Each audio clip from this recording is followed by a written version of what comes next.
Praise the lord everyone. ఈ దినమున మనం ఒక చిన్న వాక్యాన్ని ధ్యానం చేసుకుందాము.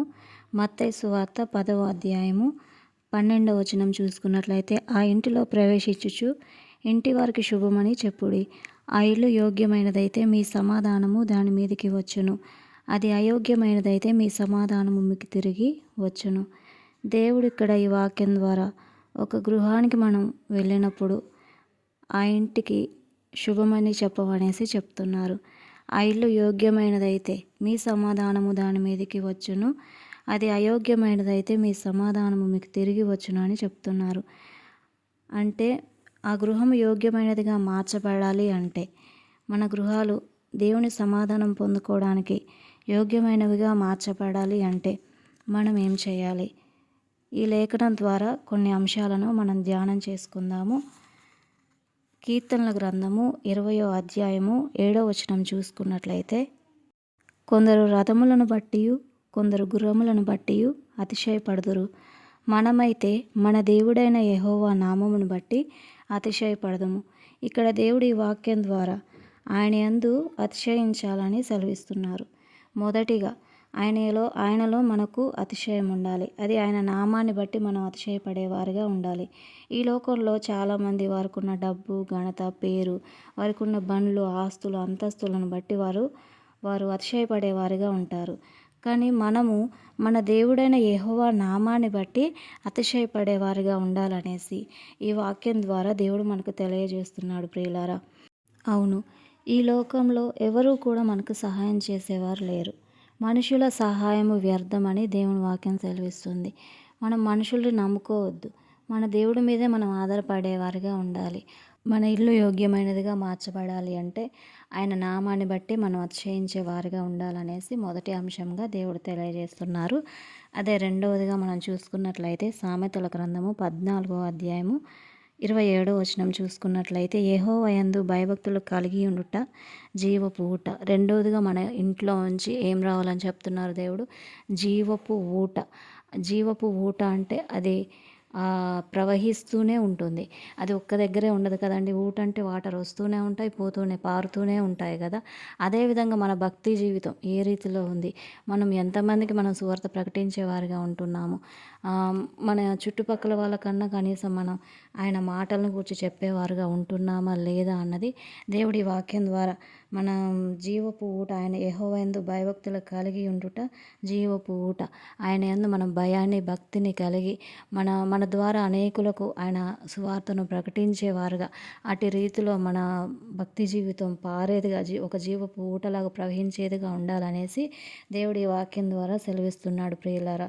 రెండవదిగా మన గృహం యోగ్యమైనదిగా, సమాధానంకు యోగ్యమైనదిగా మార్చబడాలి అంటే జీవపు ఊట కలిగి ఉండాలి అనేసి దేవుడి వాక్యం ద్వారా సెలవిస్తున్నాడు. అదేవిధంగా మూడవ అంశంగా దేవుడు సెలవిస్తున్నాడు. హెబ్రీలకు రాసిన పత్రిక 13వ అధ్యాయము 15వ వచన భాగం చూసుకున్నట్లయితే, కాబట్టి ఆయన ద్వారా మనము దేవునికి ఎల్లప్పుడూ స్తుతియాగము చేయుదము, అనగా ఆయన నామమును ఒప్పుకొనుచు జీహ్వ ఫలము అర్పించుదుము. దేవుడు ఇక్కడ మూడవదిగా మన ఇల్లు యోగ్యమైనదిగా మార్చబడాలి అంటే మూడవదిగా ఆయన జీహ్వ ఫలాన్ని అర్పించమని చెప్తున్నారు. మనము ఇతరులకు వలె పండ్లు, ఫలాలు అయితే తీసుకొని వెళ్ళట్లేదు కదా మన దేవుడి దగ్గరికి.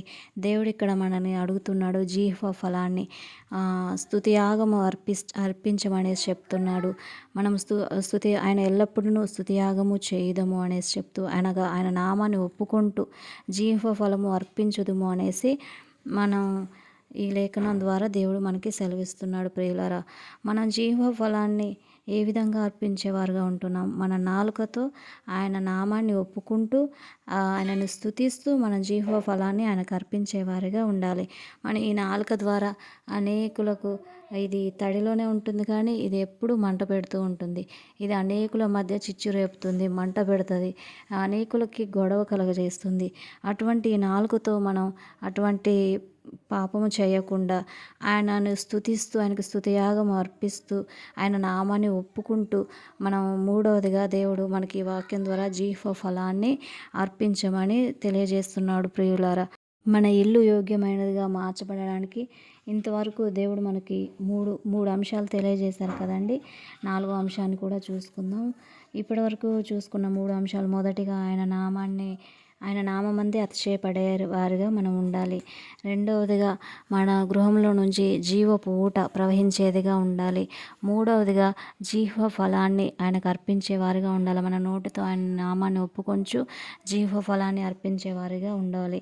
అదే నాలుగవదిగా మనం చూసుకున్నట్లయితే నిర్గమకాండము 30వ అధ్యాయము 1 వచనం చూసుకున్నట్లయితే, మరియు ధూపము వేయుటకు నీవు ఒక వేదికను చేయవలెను, తుమ్మకర్రతో దాని చేయవలెను. ఇక్కడ దేవుడు దేని ద్వారా ధూపం వేయడానికి ఏమడుగుతున్నాడు?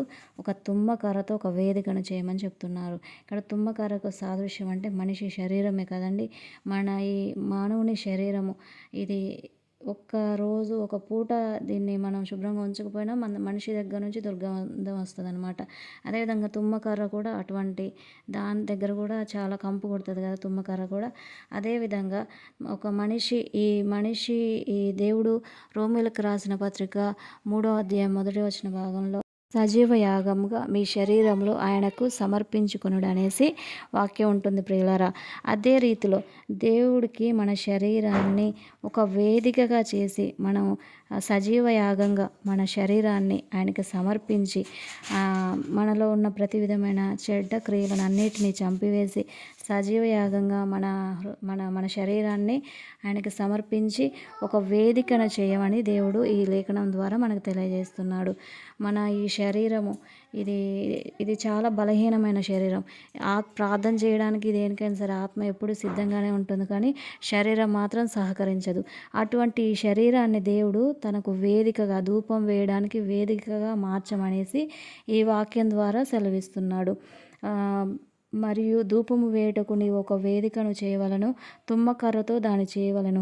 దేవుడు ఈ వాక్యం ద్వారా మన ఈ శరీరాన్ని మనకున్న ప్రతి విధమైన మనలో ఉన్న కోపం, ద్వేషం, ప్రతి విధమైన చెడ్డ క్రియలన్నిటినీ కూడా చంపివేసి దీనిని ఒక వేదికగా ఆయన ధూపం వేయడానికి ఒక వేదికగా మార్చమని ఈ లేఖనం ద్వారా దేవుడు మనకు 4వ అంశంగా మన ఇల్లు యోగ్యమైనదిగా మార్చబడడానికి ఇది 4వ అంశంగా దేవుడు ఈ వాక్యం ద్వారా మాట్లాడుతున్నాడు ప్రియులారా.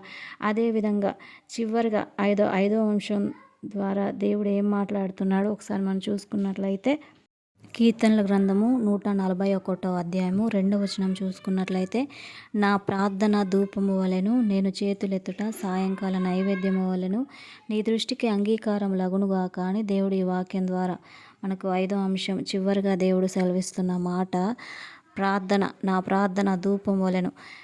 మనం 4వ అంశంలో చూసుకున్నట్లయితే మన శరీరాన్ని ఒక వేదికగా చేయమనేసి చెప్పారు కదా. ఇప్పుడు ఆ శరీరం ఆ వేదిక మీద నుంచి ధూపం వేయడానికి ఏం ధూపం వేయమని చెప్తున్నాడు దేవుడు? ప్రార్థన ధూపాన్ని వేయమనేసి చెప్తున్నాడు. మన ప్రార్థన ఈ తక్కిన ఈ 4 అంశాలు ఈ రీతిలో మనం జీవించి చివరిగా మనం ఇట్టి రీతిలో మనకు ప్రార్థన ధూపాన్ని మన ఈ గృహంలో ఉంచి మనం వేసినట్లయితే దేవుడు మన ప్రార్థనకి ఆమెనని ఆయన ముద్రించేవాడిగా ఉంటాడు ప్రియులారా. దేవుడు ఈ వాక్యం ద్వారా మన జీవితంలో మన గొప్ప కార్యాలను జరిగించాలని మనం కోరుకుందాము. 5వదిగా మన ప్రార్థన ధూపం వలె ఆయన సన్నిధికి వెళ్ళాలి. ఈ కార్యాలన్నీ మొదటిగా ఆయన నామందు మాత్రమే మనం అతిశయపడేవారిగా ఉండాలి. గుర్రాలను బట్టి, రథాలను బట్టి జనాలు వారికి ఉన్న వాటిని బట్టి అతిశయించేవారిగా ఉంటారు. కానీ మనం మాత్రం మన దేవుళ్ళలో స్థిరంగా నిలబడి, దేవా నీవే నా అతిశయము, నీవే నా దేవుడు, నీ నామం వల్లనే నాకు అతిశయం ఉందని ఆయన నామాన్ని బట్టి మనం అతిశయించే వారిగా ఉండాలి. రెండవదిగా మన గృహంలోంచి అనేకులకు మనం సువార్త ప్రకటించేవారుగా జీవపు ఊట ప్రవహించేదిగా మన లైఫ్ ఉండాలన్నమాట. మన గృహం అట్టి స్థితిలో మనం ఉండాలి. అలాగే మూడవదిగా మనం మన నాలుకతో మన నోటితో ఆయన ఒప్పుకొంచు ఆయనకు స్తుతియాగం అర్పించేవారుగా జీవ ఫలాన్ని మనం అర్పించేవారిగా ఉండాలి. అలాగే 4వదిగా మన శరీరాన్ని ఆయనకి ధూపం వేయడానికి వేదికగా దాన్ని మార్చుకోవాలనేసి దేవుడు సెలవిస్తూ ఈ 4 అంశాలను పాటిస్తూ మన ప్రార్థన ధూపాన్ని మనం వేసినట్లయితే దేవుడు ఆ ధూపాన్ని అంగీకరించి మన ప్రార్థనకు ఆమెనని జవాబును ఇస్తాడు ప్రియులారా. నేను చేతులెత్తుట సాయంకాల నైవేద్యం వలె నీ దృష్టికి అంగీకారం లగునుగాక. మనం ఎప్పుడు మన చేతులెత్తి దేవా నా సమస్తము నీవే, నీకు మొత్తం లోబడిపోయాను అనేసి ఆయన ఎదుట చేతులెత్తి ఆయనను ఒప్పుకొనుచు ఆయన నామాన్ని ఒప్పుకుంటూ ఈ రీతిలో మనం ప్రార్థించినట్లయితే దేవుడు మన ప్రార్థనకి జవాబును ఇస్తాడు. మన ఇల్లు సమాధానానికి యోగ్యమైనదిగా దేవుడు దానిని చేస్తాడు. ఇట్టి కొద్ది మాటలు దేవుడు దీవించునుగాక. ఈ వాక్యము మనందరి జీవితాల్లో నెరవేర్చబడునుగాక. ఈ వాక్యానుసారంగా మనమందరము జీవించుదుముగాక. ఆమెన్.